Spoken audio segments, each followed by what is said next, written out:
The cell door slammed shut behind me with a metallic thud that echoed like a final verdict. It smelled of mold, rust, and forgotten women. I stood in the center of the dimly lit cell block, holding a small cloth bundle of my belongings, everything I had left of my former life. My hands didn't shake. They hadn't shaken in years. But the silence that followed that slam, it wasn't ordinary. It was thick, curious, almost hostile. "New meat," someone muttered. Then came the shuffle of slippers, the squeak of steel bunks, the creak of bodies moving as eyes fell on me. The women circled slowly, like wolves scenting something strange in the wind. Some were young, some gray-haired and sunken-eyed. All wore the same faded beige uniforms. One woman pushed forward, muscular, cropped hair, a scar split her left brow, and tattoos wrapped around her knuckles like barbed wire. "Let's see what you brought, Gypsy," she growled, reaching for my bundle.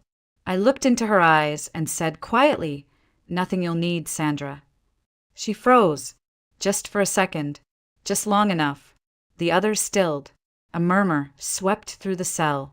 Someone whispered. She knew her name. Sandra narrowed her eyes, suspicious. "How the hell do you know who I am?" Her voice was low, edged with warning. She hadn't expected fearlessness, especially not from someone like me. Small, quiet, unarmed. I placed the bundle on the assigned bunk and smoothed the hem of my long skirt. "I see things," I said simply. "I've seen your hands shake when you dream. I've seen your heart freeze 5 years ago on the back of a stolen motorcycle. And I've seen your son alive." The room inhaled as one. Sandra staggered back. Her fists balled. "Don't mess with me. Don't you dare say his name." "I haven't," I said, "but I could, if you want to know the truth." A woman near the wall crossed herself. Another spit over her left shoulder. The energy shifted. Sandra's gang of 2 fell back slightly. The grip of dominance cracked. Sandra's face twitched. "He died. They showed me the death report. They cremated him." "They showed you a forgery," I replied. "He's in Tallahassee now, living with a man who told him you abandoned him. You'll find the truth tomorrow." She took a half step toward me, her face pale. Then she sat on the nearest bunk like someone had knocked the wind out of her. "What the hell are you?" "I'm Luna," I said, sitting down. "And I was raised to see what others can't. My grandmother called it a curse. I'm still deciding." The cell was quiet for a long time. No one dared test me after that, at least not for the rest of the night. They watched me from across the room like I was radioactive. And maybe I was. It wasn't the first time I'd broken a silence just by being there. But this place, it was different. Heavier, older. Like the walls themselves remembered everyone who had screamed inside them. I laid down on the thin mattress, hands folded beneath my head. Above me, a single light buzzed faintly, casting a dull glow. It flickered once, twice, then held. And I thought of her, grandmother of Dokia, the one who once told me, "You'll walk into places where souls rot, and if you're not careful, yours will rot too." I didn't sleep. I never slept the first night. Somewhere down the hallway, a woman began to sob. Somewhere else, someone whispered a prayer. I just lay there, staring at the ceiling, listening to the sounds of grief settling in like fog. I whispered to the shadows, "Tomorrow someone will scream." And I was right. By morning, the silence had changed. No one said it, but I could feel it in the way they passed by my bunk without a word, in the glances they thought I didn't catch. There wasn't hostility anymore, only caution and something close to wonder. Sandra didn't speak to me, but she didn't threaten me either. She just watched. From her bunk, from the corner of her eye, from behind that cracked mask of defiance, like she was waiting for me to say more. I didn't. Not yet. Instead, I folded my blanket the way grandmother had taught me. 3 times, edges inward, corners tucked. It was a ritual, one of many that kept me grounded when the world tried to tear me apart. Was it real? A whisper came from the bottom bunk across from me. The voice was barely audible, but I caught it. A girl, no older than 20, eyes swollen from nights of crying. What you told Sandra, was it real? I looked at her. Does it matter if you believe me? She hesitated. It does to me. I nodded slowly. Then yes, it was real. Her eyes filled with something that wasn't quite trust, but wasn't fear either. Something in between. Later that day, I found a scrap of bread left near my bunk. No note, just a gesture. In prison, kindness is the rarest currency. That night I sang. Not loud, not for attention, just a whisper of melody passed down for generations. A lullaby in Romani tongue. The same one my grandmother sang when the nightmares wouldn't leave me alone. Sov shivari, sov toot, o devil tuk, brigadel. They didn't understand the words, but they felt them. Even the hardest women, the ones with tattoos of snakes and names inked across broken hearts, went still. I kept singing, not for them, but for the ones they'd lost. Some closed their eyes. Some turned their faces to the wall. I saw tears. Real ones. The kind that burn when they come up from places you haven't touched in years. When the song ended, no one clapped. No one spoke. Sandra's voice broke the silence. You sing like you've buried 100 people. I looked up at her.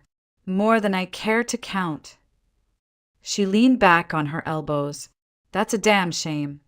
Without sorrow, I said, there's no joy. Same way there's no light without night. She didn't respond, but she didn't argue either. And that was enough. Lights out came fast. The alarm buzzed, and the dull glow overhead flicked off like someone pulling breath from the room. I lay on my back, eyes open, heartbeat steady.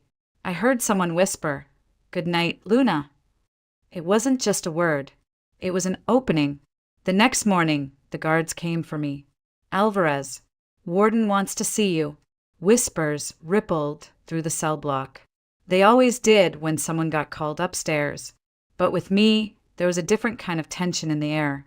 A sense of something coming, heavy and unnameable. Sandra looked at me as I stood. "You're not coming back, are you?" I met her gaze. "Do you want me to?" She looked away. I didn't say that. I gave her a faint smile. "Then maybe I will." And just like that, I walked out, escorted by 2 silent guards through corridors that smelled of bleach and cold steel. My steps didn't falter. I'd been here before, not this prison, but this moment. The moment before something begins. Or ends. And I knew this wasn't the end. It was only the beginning. They took me up 3 flights of iron stairs that groaned beneath our steps, past locked doors and echoing hallways until we reached a corridor that smelled less like bleach and more like paper and old regrets. A brass plate on a wooden door read, "Warden Andrew Beckett." The guard knocked twice. "Come in." The voice was calm, clipped. Military, I thought. The door opened and I stepped inside. The room was neat, too neat. Thick curtains filtered the light into something gray and sterile. A filing cabinet stood at attention in the corner. Framed certificates lined the wall behind his desk, along with a faded photo of a woman and a child. He sat straight-backed, hands folded, watching me. He didn't say anything at first. I didn't either. His uniform was flawless. Dark blue, pressed to perfection. The only sign of wear was in his eyes. Steel gray, exhausted, and behind them, pain boxed up and hidden with a soldier's discipline. He motioned toward the chair in front of him. "Sit." I did. "You're Luna Alvarez." "I am." He opened a manila folder on the desk. "Pending trial. Fraud, manipulation, spiritual deception. Accused of taking advantage of vulnerable individuals under the pretense of fortune-telling and emotional healing. Multiple complaints across 3 states." He looked up. "Are you a fraud, Ms. Alvarez?" "No," I said softly. "But people are frightened by things they can't explain." He studied me like I was a puzzle he didn't ask to solve. You've caused quite a stir in Block C, particularly with inmate Sandra Knox. I met his gaze. She deserved the truth. You told her her son is alive. Because he is. His fingers tapped once on the folder. And how would you know that? Because I see what others miss, I replied. Because when people carry wounds, they leave traces, and sometimes those traces lead to what's still living. His expression didn't change, but I felt something shift in the air. Let me be clear, he said. This facility runs on order, not mysticism, not folklore. If your presence disrupts that order, I'll have you transferred. Understood? I nodded. I'm not here to create chaos. I'm here because someone needs to be heard. He leaned back slightly. Let me guess. You've seen something about me. I paused, then said, You haven't forgiven yourself in 12 years. The silence thickened. His shoulders tensed. You lost your wife and your daughter, but it's not just grief. It's guilt, because you were the one who told her to take that road. That shortcut. You said you'd meet her after your shift. He sat very still. You stayed in the office too long. One more call, one more file. You told yourself it was important, but you weren't there. His voice, when it came, was low and brittle. Who told you? No one. I saw his knuckles whiten as he gripped the edge of the desk. His eyes didn't move from mine, but they'd turned colder, sharper. You came in here thinking you could manipulate me with personal details, make me believe you're some kind of savior. I don't want to be anyone's savior, I said. I only want a chance to do what I was born to do. And what's that? To see pain and not look away. He looked away first. He stood, walking toward the window, staring out at the yard below. When he spoke again, his voice was quiet. Do you know what it's like to bury both halves of your heart on the same day? I didn't answer, because yes, I did. I haven't spoken about them in over a decade, he murmured. Not to my staff, not to the shrink they assigned me after. I've kept it buried so deep I forgot how much it still hurts, I stood. You haven't forgotten. You've just learned how to stand still while bleeding. He turned to face me. There was something new in his eyes now, no longer suspicion, but recognition. The kind that only exists between two people who've both crawled through fire. After a long silence, he said, There's an empty room down the hall. Small. Used to be an interrogation room. I'll have it cleared. You'll report there twice a week. Supervised. You'll speak to select inmates. Quietly. If you do anything to exploit them, I'll shut it down. No questions. Are we clear? I nodded. Perfectly. He nodded once. You may go. I turned to leave, but at the door I paused. She used to wear a blue dress on her birthday, didn't she? His breath caught. You gave it to her. He didn't answer. He didn't have to. The room they gave me used to be a cold chamber for questioning, maybe breaking people down. Gray walls, no windows, one metal table, and 2 chairs with uneven legs. But I didn't mind.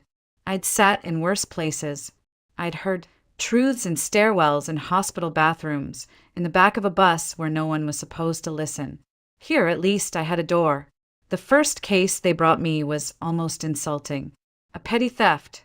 A witness named Lamakin claimed he saw another inmate sneak 2 old TVs from the commissary in the middle of the night. No cameras had caught it, just his word. The investigator, Burton, looked bored, even bringing the file in. I don't know what Beckett thinks you're going to do, but go ahead. Make magic. Lamakin came in jittery, tapping his foot, eyes darting. I said nothing for 5 minutes. Just watched. He couldn't sit still. Kept touching his jacket pocket like he was hiding something or afraid he'd forget it. You were paid, I said. He blinked. What? I leaned forward. You were paid to lie. That's why your hands are shaking. Not from fear. From adrenaline. It's the first time in your life someone handed you that kind of money and told you all you had to do was speak. Burton sat up straighter. Left jacket pocket, I added. There's a slip of paper in there. A note with the name of the man who gave it to you. You're clutching it like it's a guarantee they'll keep their word. Lamakin turned pale. That's crazy, he stammered. She can't know that. Burton stood. Empty your pockets. It took 2 guards to get him to comply. The note was there. Burton stared at it like it might bite him. How the hell? I stood. I didn't make anything appear. I just saw what no one bothered to. Word spread fast. The next week, a girl named Vera was brought in. 18, frail, eyes ringed in shadows. She'd been sitting in silence for weeks, refusing to speak to anyone, accused of killing her stepfather with a kitchen knife. Everyone assumed it was rage. Another broken girl with a violent streak. She sat across from me like a ghost, hands clenched in her lap, head low. I sat on the floor instead of the chair. I waited. After a while I said, "He hurt you first, didn't he?" She flinched. "I don't need you to tell me everything. Just this. When he came into your room that night, did you already have the knife, or did you grab it when he reached for you?" She started to cry, soft at first, then louder, her entire body shaking with it. Between sobs, she whispered, "I just wanted to scare him. I didn't even aim. He grabbed me and I swung. I didn't mean to." I reached up and took her hand, gently. Her wrists bore old scars. Her eyes held newer ones. "He told you it was your fault, that your mom was gone because of you, that no one would believe you." She nodded through tears. Burton, silent in the corner, finally turned on the recorder. By the end of that interview, Vera had told everything. The years of silence, the hospital visits, the bruises she'd hidden. And in her voice, for the first time, was something resembling freedom. Burton looked at me as he turned off the device. "You're not just lucky, are you?" "No," I said. "I'm paying attention." That night, when I returned to the cell block, Sandra was waiting near my bunk. She didn't speak, just handed me a cup of hot tea she'd bartered for. "You were right," she said, "about the letter." I nodded. "I got it this morning. His handwriting. I'd know it anywhere." "I told you," I replied, taking the cup. "The truth always finds a way through." Sandra stared at me for a long time. "Who are you really?" I sipped the tea. "Someone who listens." She didn't ask more. She didn't have to. It didn't take long before someone noticed I was becoming inconvenient. There's only so much truth you can uncover before it starts to make the wrong people uncomfortable, especially men like Warren Blake, the kind who wore silk ties and diamond cufflinks but dealt in secrets and silence. His name wasn't on any official letterhead, but it lived in the hallways, whispered between closed doors. He was on trial for racketeering, laundering, embezzlement, words that meant little to those who'd already been paid to forget. The case was fragile. One misplaced thread could unravel years of protection, and I was a threat to that thread. I heard his name, first from Warden Beckett, muttered like a warning. "Stay out of Blake's affairs, Luna. He's not like the others. He doesn't threaten. He erases." But it wasn't me he came for first. It was Victor Hayes, Deputy Warden, Beckett's longtime second, a man with gray around his temples and tired eyes that softened when he spoke about his daughter, Masha. She was 12, diagnosed last year with an autoimmune disorder that no insurance would touch. The only treatment available was experimental, expensive, and out of state. Hayes had already mortgaged the house, emptied retirement, sold the family car. It wasn't enough. I saw it before anyone told me. His steps got heavier. He stopped wearing his wedding ring. His coffee sat untouched on the table outside the infirmary. One evening, I saw him standing in the hallway outside my room, staring through the glass like he'd already buried something. He didn't speak. He didn't have to. The next day, an anonymous complaint arrived in Warden Beckett's office. It accused me of manipulating inmates, sowing fear, exploiting vulnerable women with psychological games. The language was cold, deliberate. Every sentence designed to plant doubt, to isolate me. Victor delivered it himself. He couldn't look me in the eyes. Later that night, Beckett called me in. He dropped the folder on the table. His jaw was tight. "Do you know where this came from?" "I don't need to," I said. "But you do." His silence was an answer. "Victor has a daughter," I added. "And Warren Blake has more money than he'll ever need. That's all you really need to know." Beckett rubbed his face with both hands. "He was my friend. We've worked side by side for 20 years. Then don't hate him for breaking. Hate the system that gave him no other choice." He looked up. "Is it true what they say about you, Luna? That you see things?" I nodded. "Only what people try hardest to hide." He was quiet for a long time. Then he stood. "Stay away from anything involving Blake. That's not a request." I didn't answer, because I couldn't. 2 days later, I found Victor Hayes alone in the chapel, sitting in the back pew with his head in his hands. I didn't speak. I just sat beside him. The silence was safer than anything I could say. He broke it first.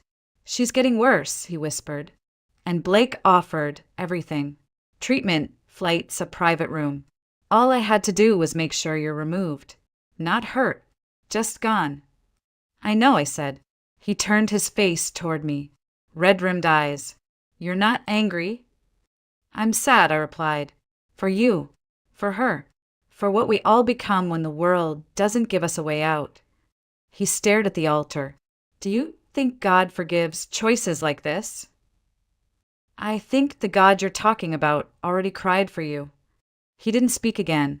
When I left, I didn't feel triumphant. I didn't feel righteous. I felt cold, because now I knew that Warren Blake had taken notice. And he wouldn't stop with threats. He would come for me next. But I also knew something he didn't. He wasn't the only one who could see in the dark. I never asked for access to the archive. Beckett offered it himself. "It's where cases go to die," he said. "But sometimes you can hear them breathe." It was buried beneath the East Wing, an old filing basement with flickering lights and the scent of rotting paper. I spent hours there, alone with the past, tracing the outlines of forgotten names and lives that never made it past sentencing. I didn't know what I was looking for, until I found it. My hand stopped on a dusty, brittle folder. Case number 127/75. The ink was faded, but the name wasn't. Evdokia Alvarez. My grandmother.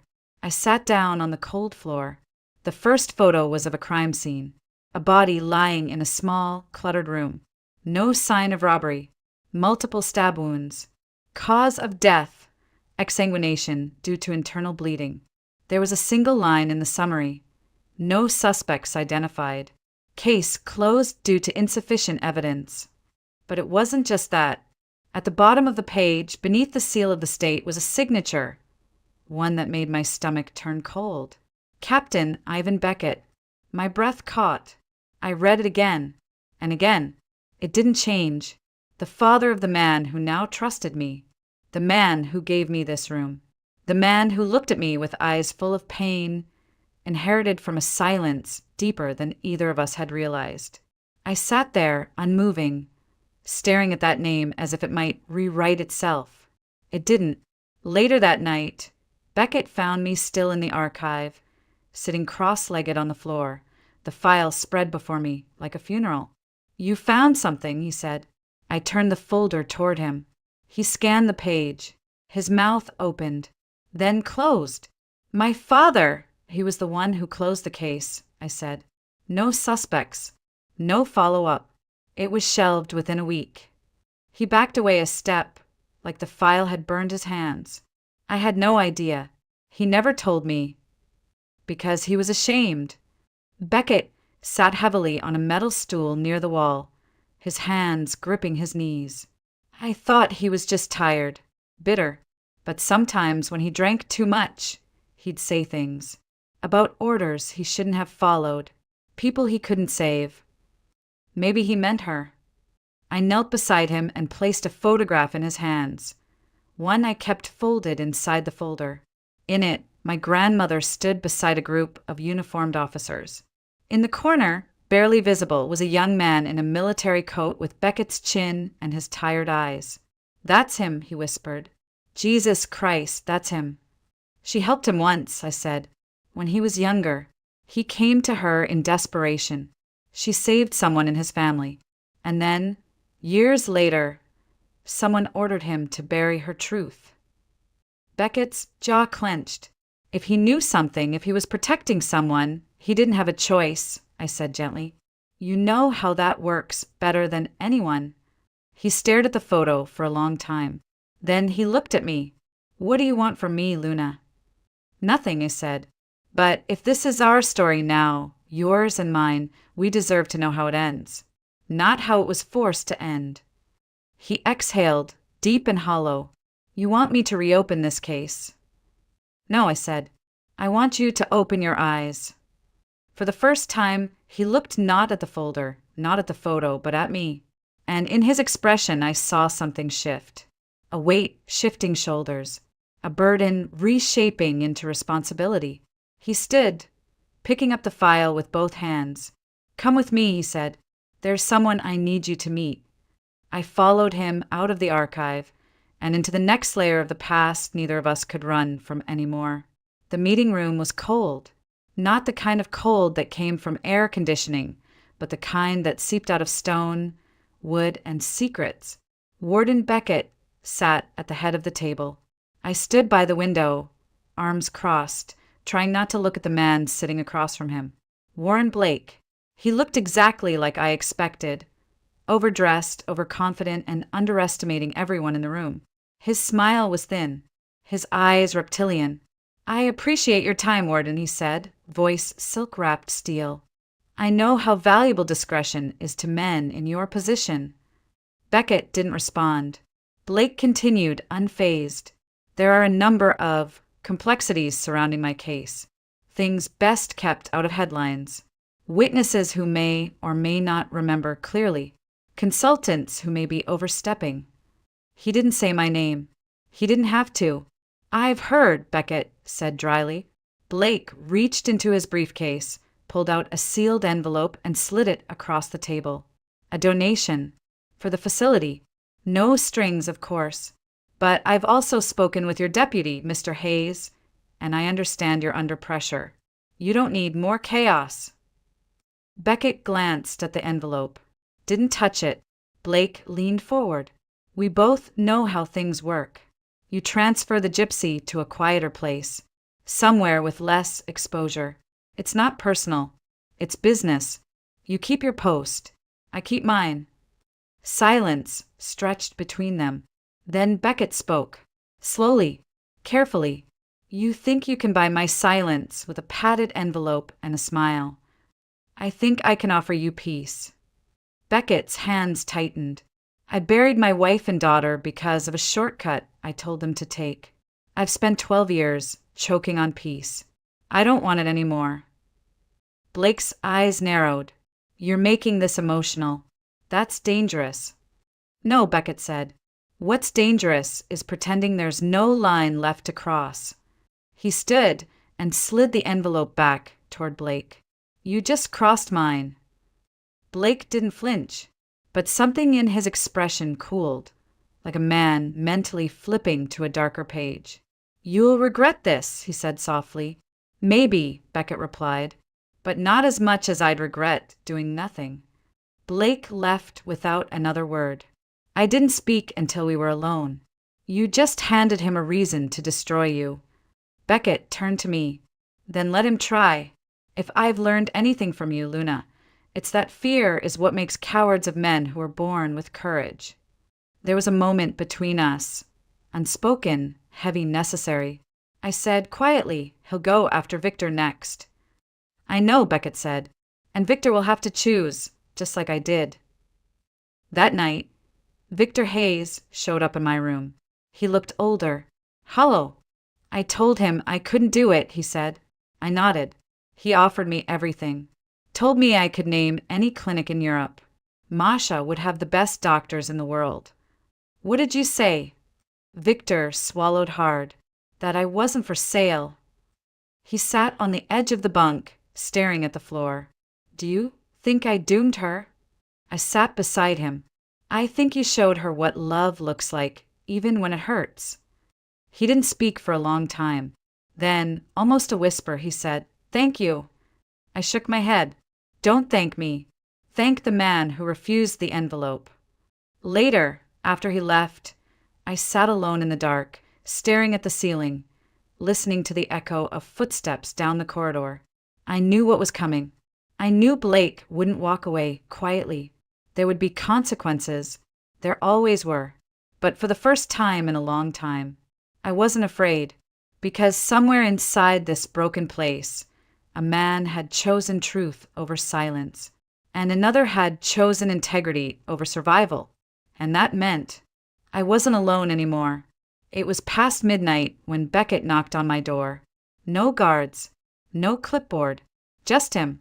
He looked tired, not in the way a man looks after a long day, but the way someone looks when they've finally stopped pretending, like he'd laid down a burden so heavy, even his bones had started to breathe again.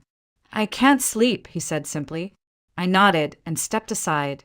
We sat across from each other at the small metal table. The overhead light buzzed, casting shadows that danced between us. Beckett placed a folded piece of paper on the table. "It's her handwriting," he said. "Your grandmother. I found this in my father's old desk." My hands trembled as I unfolded it. It was a letter, brief, blotched with age and grief. It spoke of a girl she had sheltered, a powerful man whose son had hurt someone, how she was warned to stay quiet, and how she refused. "She died 3 days after writing this," Beckett said. "I think my father kept it because he couldn't throw her voice away." I traced the loops of her script with my finger, imagining her hunched over the kitchen table, knowing full well what might come next, and writing anyway. "She never wanted revenge," I whispered. "Only truth." Beckett nodded. "Maybe that's why it took me so long to get here. I spent most of my career believing justice was something you measured with rules and chain of command. Turns out it's messier than that." "It's always been messy," I said, "but that doesn't make it meaningless." He looked at me, really looked. "You've changed this place, these women, me." "I didn't set out to," I admitted. "I just didn't know how to keep quiet anymore." There was silence for a long while. Not uncomfortable, just full. Then Beckett asked, "Do you ever wonder what your life would have been like if she'd lived?" "All the time," I said. "But then I remember, if she hadn't died, I wouldn't have learned how to survive. And if I hadn't survived, I wouldn't be here. Do you believe in fate?" I shook my head. "But I believe in people." He leaned back, exhaling. "My father, he wasn't a good man, but I think he wanted to be." "We all want to be," I said. "That's the part that matters." Beckett stood, slowly, pressing both hands on the table as if anchoring himself. "I'm going to reopen her case," he said. "Officially. It'll bring heat, blowback, maybe worse." "I know. You'll be named, called a fraud, an inmate manipulating a grieving warden." "I can take it." He looked at me again, this time not as a prisoner, not even as a witness, but as an equal. "We owe them," he said. "Not just our dead, but the living, too." And I realized in that moment it was no longer about my grandmother or his father. It was about what we left behind when we chose silence, and what we reclaimed when we chose to speak. Beckett turned to leave, then paused at the door. "For what it's worth," he said quietly, "I think she'd be proud of you." I smiled, holding the letter to my chest. "Then maybe I've done enough." He left without another word, and I sat there in the dim light, not crying, not trembling, just breathing.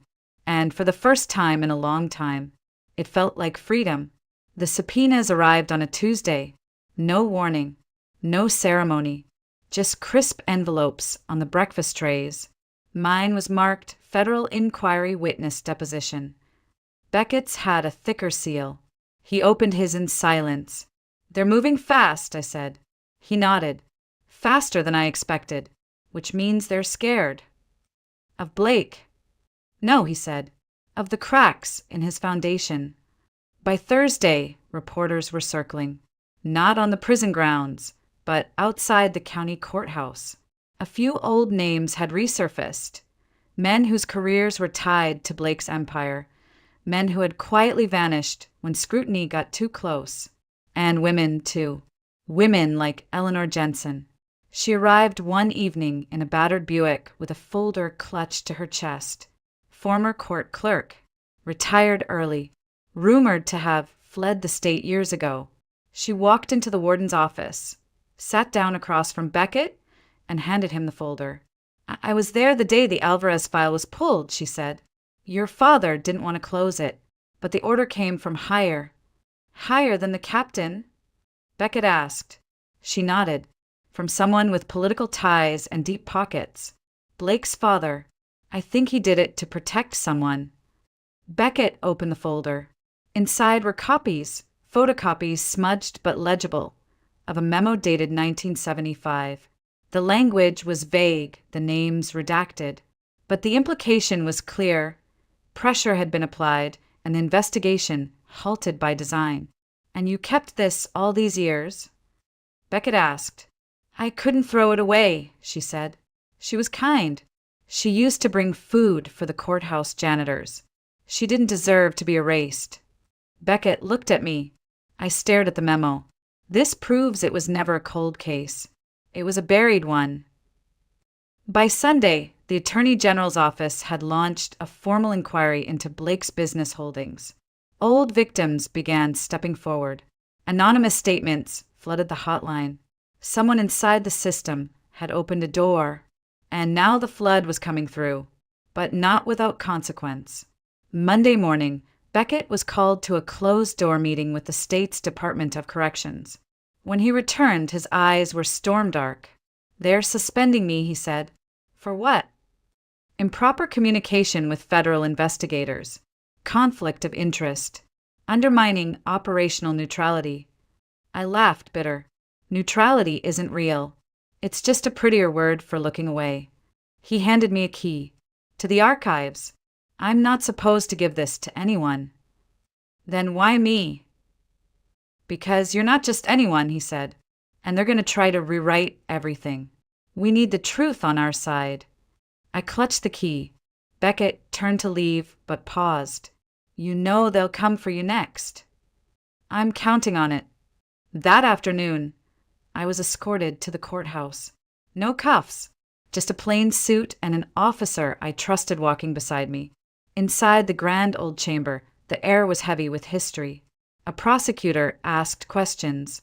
A judge leaned forward. Reporters scratched notes like vultures tracing blood in the sand. And I spoke, not with anger, not with fear, but with memory. I told them about Evdokia Alvarez, about the file, the silence, the pressure, the people who chose comfort over truth, and the few who chose otherwise. When I finished, the room was still. Then someone clapped. Just one person. Eleanor Jensen in the back row. And then another. And then it was quiet again. But something had changed. Not outside. Not yet. But inside that room, the silence no longer felt like permission. It felt like reckoning. Dear Abuela, I never knew how to begin this. For years, I imagined what I would say if you were still here. If I could sit across from you, hold your hand, listen to your voice again. But maybe this is better. Maybe some truths are only meant for silence and ink. They reopened your case. That alone feels surreal to write. It's no longer a number buried in a drawer. You have a name again, a voice again, and people, real people in power, are finally listening. The man who helped make it happen, his name is Andrew Beckett. His father signed the order that sealed your truth, but the son opened it again. I think you would have liked him. He's stubborn and guarded, but he listens, really listens. He once told me that he buried his family under the weight of one decision, and now he's trying to dig himself out, not by forgetting, but by making it right. I've learned a lot from him, but mostly I've learned from you. I used to think your story ended in that cold report. A victim, a statistic, But now I see it differently. You weren't just the woman who was silenced. You were the woman who chose not to stay silent, who risked everything to protect someone else. And because of that, I'm still here. Because of that, I get to speak. There are still people who doubt me, people who call me names. Gypsy, con, manipulate. They think that truth only belongs to those born into power. But I've learned something powerful lately, abuela. Truth isn't about who says it. It's about who's willing to carry it, even when it costs them everything. Victor is doing well. He visits often. His daughter, Masha, is responding to treatment. It's not easy, but he says love makes pain bearable. I believe him now. As for Beckett, he's no longer warden. He turned in his badge last week. Said he wanted to build something instead of defend ruins. I don't know what that means yet, but I think he's finally breathing free. And me? I'm writing. Not just letters to the dead, but stories for the living. They're small things, quiet, but I see women reading them in the library, whispering to each other, smiling like someone lit a match in a dark tunnel. It's not justice, maybe, but it's a beginning. I think about you every time I pass the garden. They've let me tend it again. The soil is tired but forgiving, just like memory. The other day, I planted sunflowers. The big kind. The ones that always look for light, even when the sky forgets them. I like to think you'd understand that. This isn't closure, but I don't think that's real. Not for people like us. But it is peace. And peace is loud in its own way. Thank you for surviving long enough to leave behind your truth. Thank you for teaching me how to hold it, even when my hands were shaking. With all the love I never got to say, Luna.